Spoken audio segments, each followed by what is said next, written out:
Ladies and gentlemen, Assalamu alaikum wa rahmatullahi wa barakatuh. As John C. Maxwell famously said, "My name is John and I'm your friend." Allow me to echo this sentiment. So my name is Ali Al-Ali and I'm your friend for today. Welcome to this wonderful gathering celebrating the power of youth and collective action. Today, we embark on a journey exploring the incredible potential that resides within the hearts and minds of our young generation. Now imagine, just for a moment, the power of a single domino. It stands alone, yet, with a single gentle push, it sets off a chain reaction, each piece toppling the next. Similarly, when minds come together, their combined forces can create an unstoppable wave of positive and impactful change. It is in this togetherness that the true strength lies.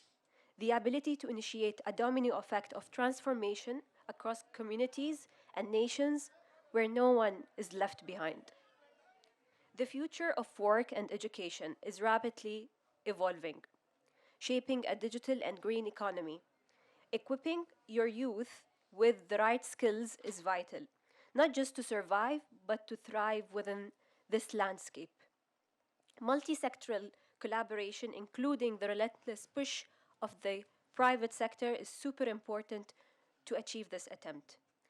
Now, to start off, we will simply begin with a keynote speech, followed by the panel discussion, and towards the end, we will open for a very important, exciting call to action. So, ladies and gentlemen, join me to welcome our keynote speaker, Justina Nixon-Saintil, the Vice President and Chief Impact Officer at IBM.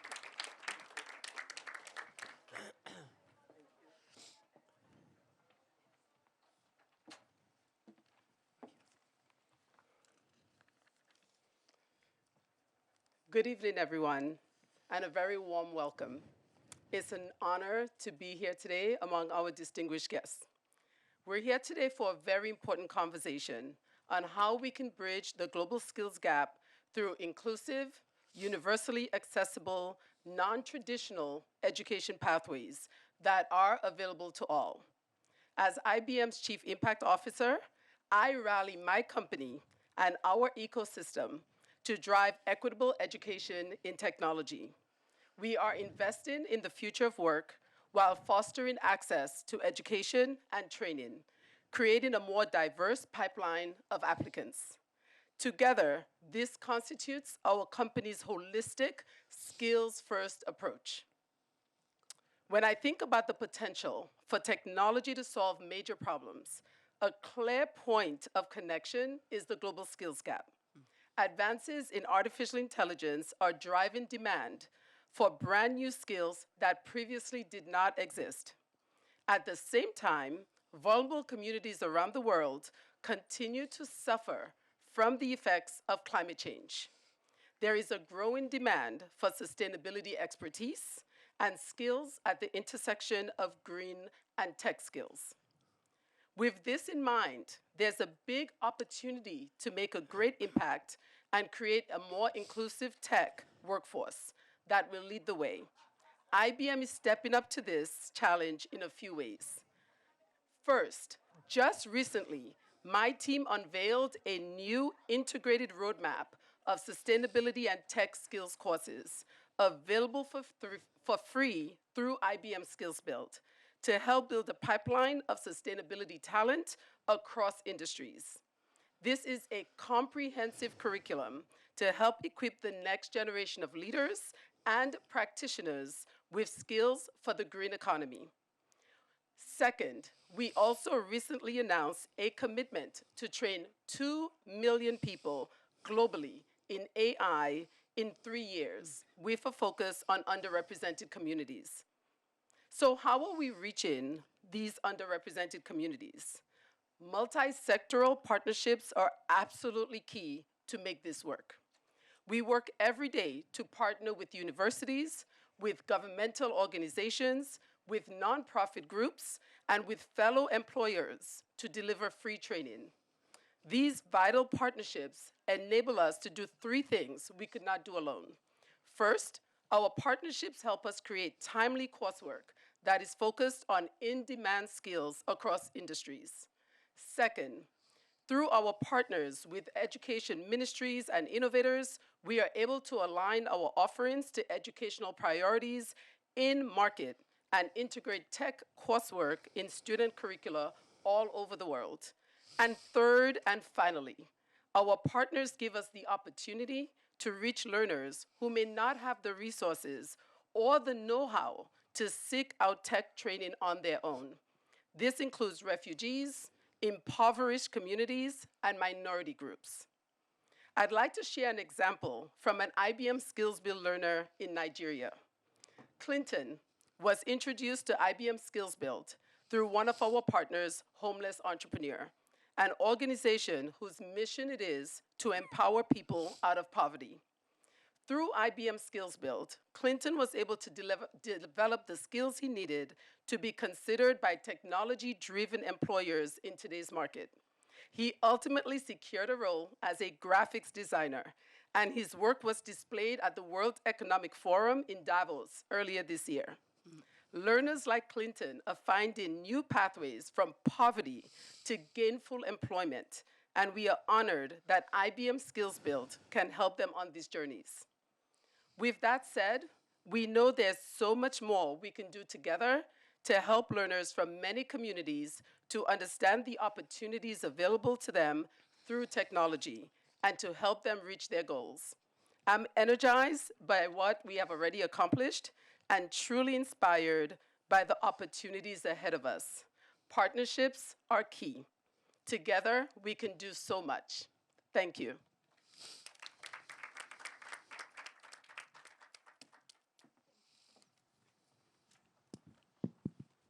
Thank you, Justina. So now, let's shift to a very fruitful and thought-provoking panel. And join me to welcome our panelists over here. We have Nichole Cirillo, the Executive Director, International Association for Volunteer Effort. We have Sharon Armstrong, the Director General of Social Development Global Affairs Canada. Alison, Bellwood, Creator and Executive Director, World's Largest Lesson and Project Everyone. Kumar Verma, Managing Director, Scholars International Group. Thank you for joining us today. Thank you. So let's begin the journey. So the first question would go to Nichole, which basically touches upon the new and innovative ways of doing things, which are vital in adapting to the fast evolving economy in today's world.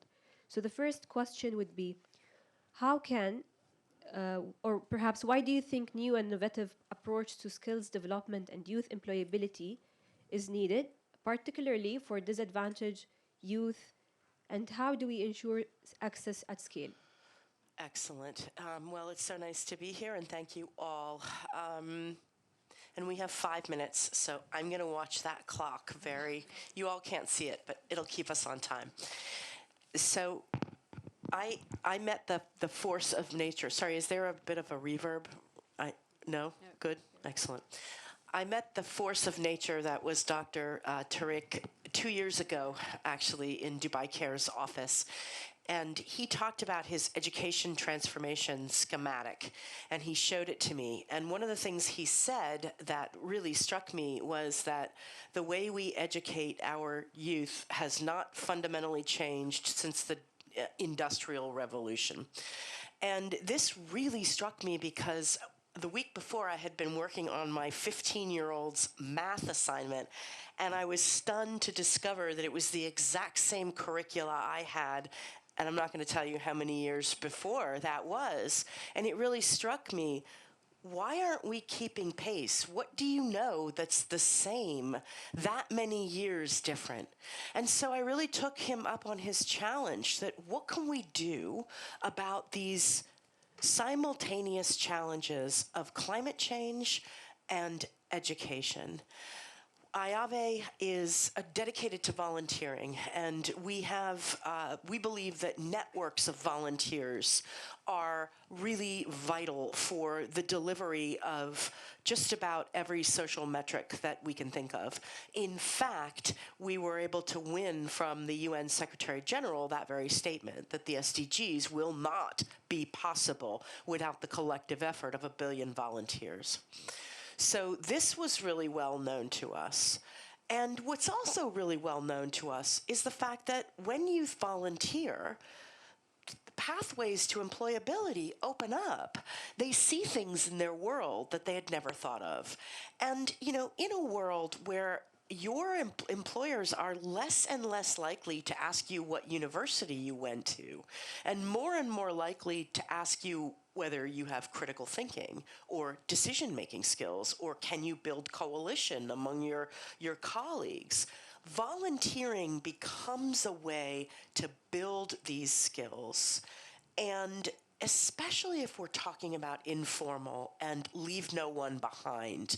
Youth who don't have access to consistent formal education, volunteering becomes that vital pathway to develop those skills. And it's also important if you think about the fact that we're no longer having the same job for 30 or 40 years throughout our career, globally, by the way. Volunteering becomes that nimble and flexible way to acquire and reacquire skills. So when we thought about this notion of utilizing volunteering and our networks of volunteering, both our private sector network of about between 40 and 50 companies who are dedicated to volunteering globally, and another network of civil society organizations who are responsible for the frameworks of volunteering in over 128 countries, we thought this may be a way to really focus and connect volunteering to skills development. Because what we knew, we had confidence and belief and data around the ability of volunteering to build skills. But there was this interesting paradox that we found when we looked at it through research. First of all, there's the general paradox that you have heard probably so many times today, that employers don't feel the youth or people that come through their door have the skills that are required for a 21st century workforce and a sustainable workforce. And conversely, youth don't really have a pathway to achieve those skills. So we're in this moment in time where the supply and demand is completely out of whack, and constructing those pathways between how youth find those and acquire those skills for a sustainable and just economy is really, really vital. And again, if you're thinking about something that is actionable and nimble and something that can be done right now, volunteering becomes a really important aspect. Again, not just because it's evident in every culture and every society, as I like to say, open source, but because if we're to act, and I think Dr. Tarek has said this time and time again, the time for action is now. Actually, the time for action was yesterday and the year before. We need to find solutions that we can activate now. And, one of the things that I've always heard about innovation is best done not by exporting lots of, big new things, but of taking what's already there and putting it together in new and different ways. And that's volunteering. People say think outside the box, but really think inside the box when you're trying to solve these problems about what's already there. So for all of these reasons, the ability of volunteering to build skills, the ability for it to be a lifelong learning process, and for the ability to leave no one behind, we really are excited about the reskilling revolution that we are launching with the African Union that looks at our networks in 32 countries in Africa and really links them to youth who are volunteering and matches that with the skills build platform that Justina just mentioned, but also creates that pathway, that volunteering to skills pathway through that certification process. So the youth volunteer, they understand the skills and the common language of skills derived from volunteering in a particular capacity, and then that links them through a certification process. So creating a framework that articulates, communicates, and harmonizes the volunteer experience and the skills that come out of that, and matching that to youth and organizations on the ground in their community. So I just want to close by talking a little bit about systems change, because another sort of really important, I think, point is, you can't solve the problem with the same thinking that you've had. And I think what we're really looking at is a systems change that puts youth at the center of this process to co-create their own journey. So thank you so much. And Thank you, Nichole. Thank you so much. Moving forward, let's talk a little bit about the non-formal education pathway, especially in today's digital and green economy. So Sharon, how can we accelerate the recognition of non-formal pathways to education in today's economy? And also, maybe perhaps you could share some success stories when it comes to speeding up non-formal education in today's economy. Okay. Thanks, Alia.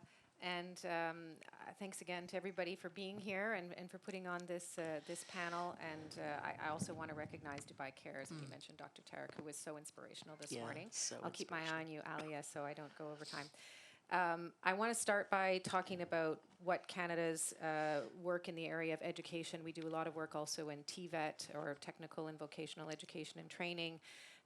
What is the overriding kind of view of our work is around it's based on our Feminist International Assistance Policy that sees the role of women and girls, empowering them, empowering Indigenous communities, empowering people who are in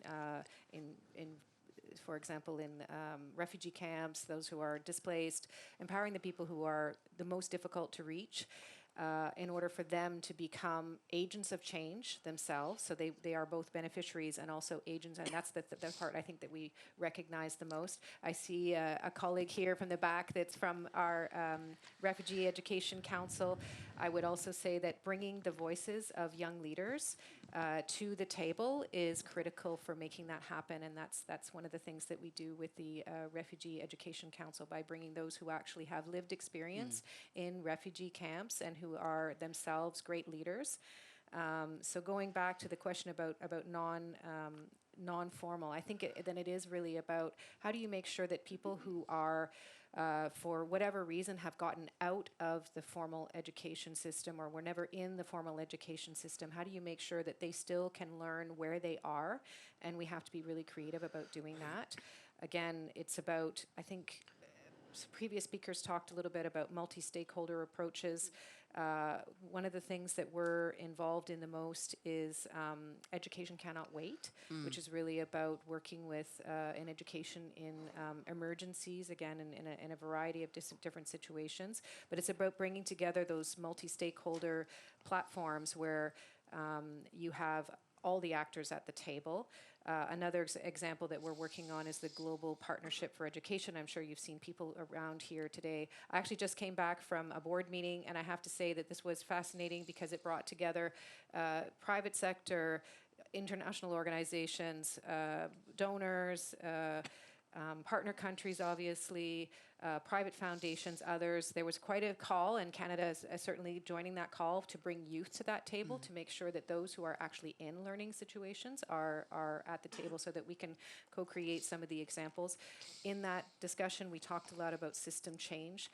So we're working with partner countries to make sure that as they are putting forward their plans for education systems, that it's really transformational. And again, going back to women and girls, making sure that they are at the heart of what we are doing. So that gendered transformational change is really critical. This morning, you all heard that Green Rising, which is a new initiative of Gen U, was launched, and Canada is very pleased to be part of that. And it's again, it's about bringing together youth and connecting them with private sector, making sure that the skills that they learn are actually fit for the future. Going back to what you were saying about the education system that we have right now has been there for many years, and it hasn't really caught up with the times. It's maybe not as fit for purpose as it should be. And I think that that's something that we're working on together with countries to make sure that it is. I had a few statistics that really struck me. I was working before at Canada's permanent delegation to the OECD. So at the OECD, we use a lot of statistics. And talking about the fact that the share of workers in green jobs grew by only 2 percentage points across 30 OECD countries. And that's OECD, so this is not even developing countries, over the last decade. Okay, so we only grew from 16% of green jobs to 18% of green jobs between 2011 and 2021. And clearly, if we are going to make a difference, we need to accelerate that. We need to bring in all of the voices, all of the possibilities, so that we can address those challenges as we go forward. Thank you. Thank you, Sharon. Thank you so much. Speaking about non-formal education, we'll jump into with Alison, and we have a question over here directed to her. With the great efforts that is put together to develop initiatives that would actually accelerate the development of such initiatives when it comes to non-formal education, what further actions are necessary based on your close engagement with youth and children to ensure that we have proper impactful initiatives that support that non-formal pathway? Thank you. I'll just my idea really is to give some real life to some of the things that the panel have talked about. The World's Largest Lesson is a program that aims to support and encourage the teaching of sustainability in schools and non-formal settings all across the world. Last year, we ran a survey, a really fun, playful survey. Playverto, my friends here, helped us with it. And we surveyed 11 to 19-year-olds across the world. 37,000 replied. And to one question, which is, what's the one thing you'd like to change about your education? We had 27,000 open text box replies that we had to analyse. And essentially, 50% of them talked about the need to feel that their education is giving them skills for the real world. So that's a data point to add to all the other data points that we've all heard today. And essentially what it says is that so many children and young people feel that there is something missing from their education right now. And we, I think, have a collective responsibility to find ways to resolve that for them.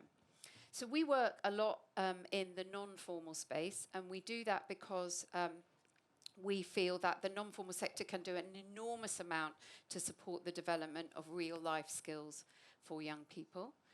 We tend, when we do work with that sector, to work with programs that use young volunteers in order to deliver the learning. And we do that because we know that young volunteers can deliver incredibly engaging learning experiences.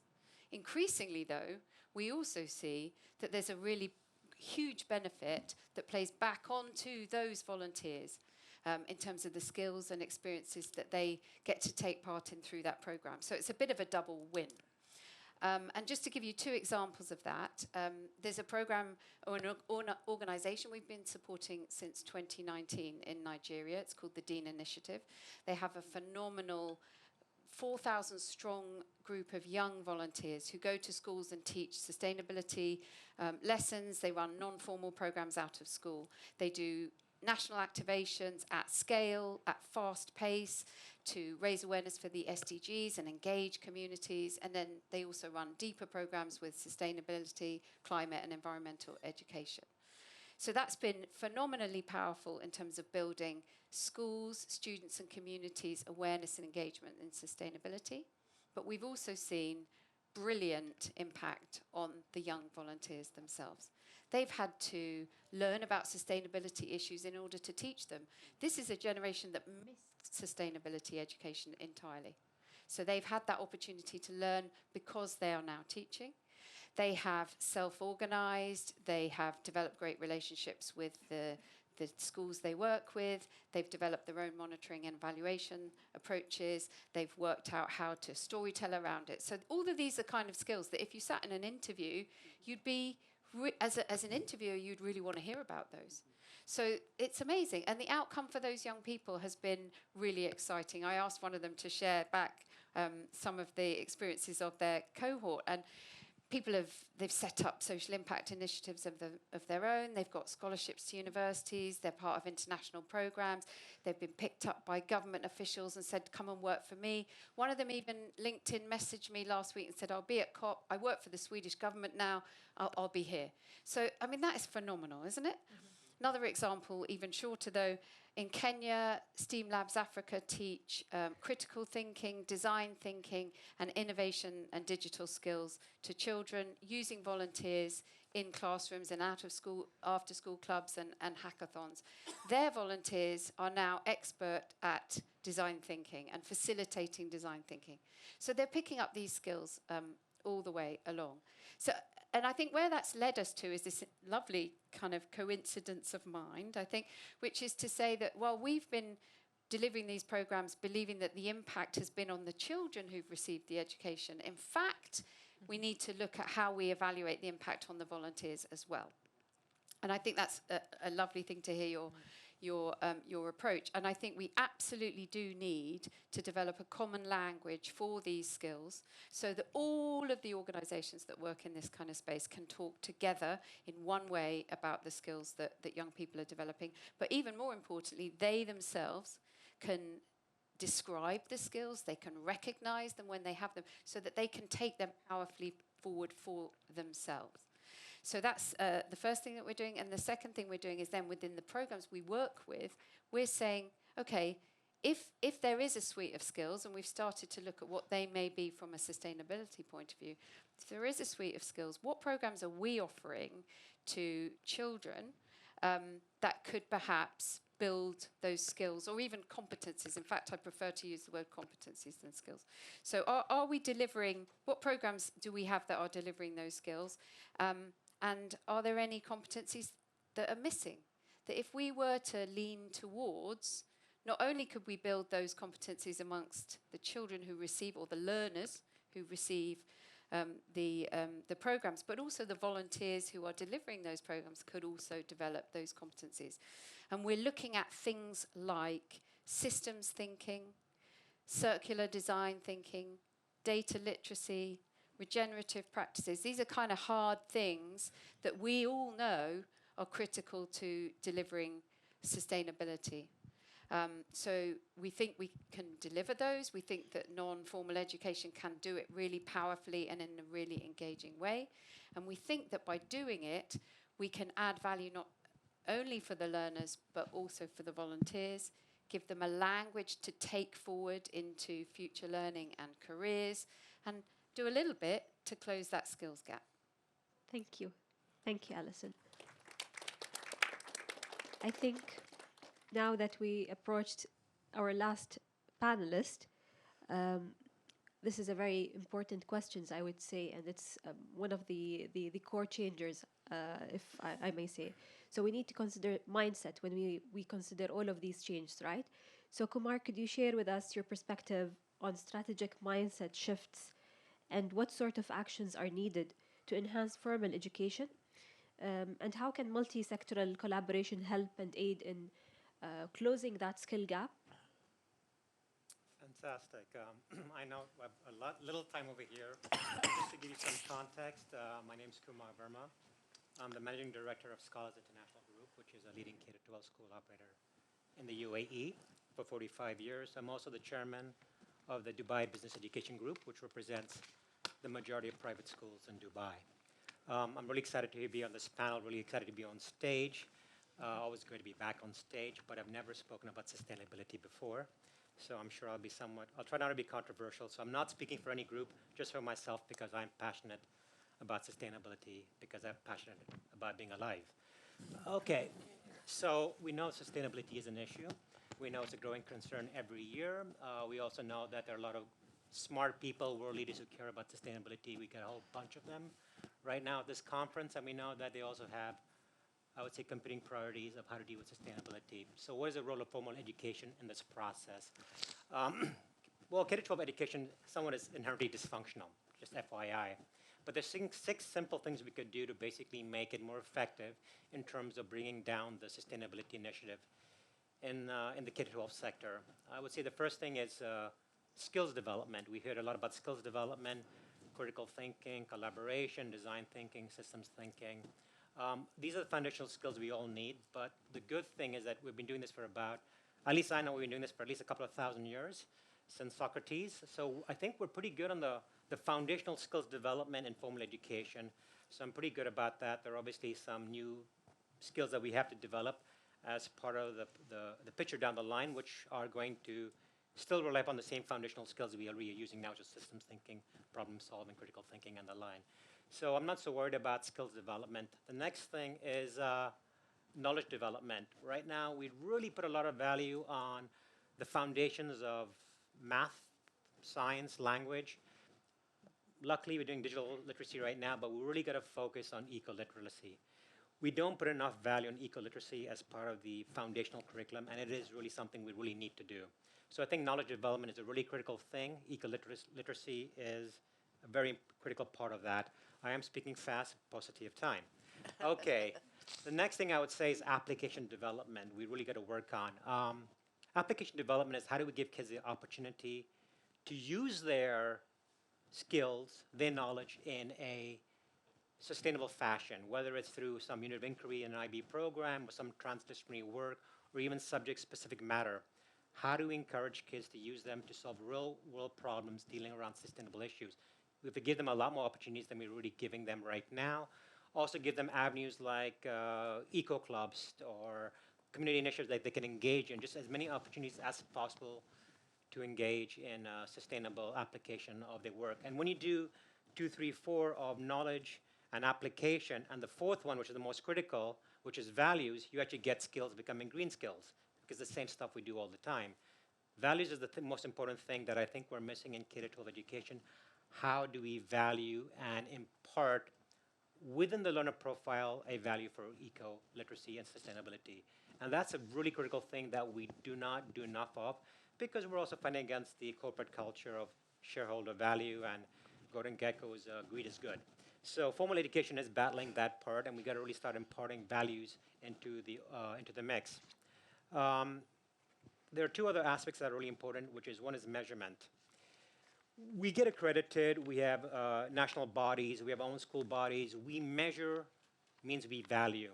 And we measure things like math and science and language. We measure these things. In fact, we just had this whole thing that came out last week about the PISA results and how we all did so well. I don't see anything measuring eco-literacy. I don't see us as a school or as an accreditation body or as a national institution measuring eco-literacy as something that's critical for us. And unless we measure it, we're not going to value it. So that has to be a critical part of the mix. And the last thing is training, which I know people are doing. I think we've done a great job with getting a lot of educational philosophies based upon sustainable practices, Montessori, Dewey, stuff like that. But I think post-World War II, with the industrialization of schools to compete in the global market space, we kind of gave up on sustainable education. And I think we really got to go back to some of the principles of real-world educational philosophy. And I would like to say if we do these 6 things, we will be in a really good shape. But there are a couple of other facts that I want to just throw out there. One is that the first time there's a COP, we had about 5.7 billion people. Now, less than 30 years later, we have about 8.1 billion people. So that's 2.4 billion more people that we got to provide resources for. Someone's got to provide those resources, so automatically we're going to provide resources for that. The second thing is the capita, the resource per capita. When the last COP came out, I was a high school graduate.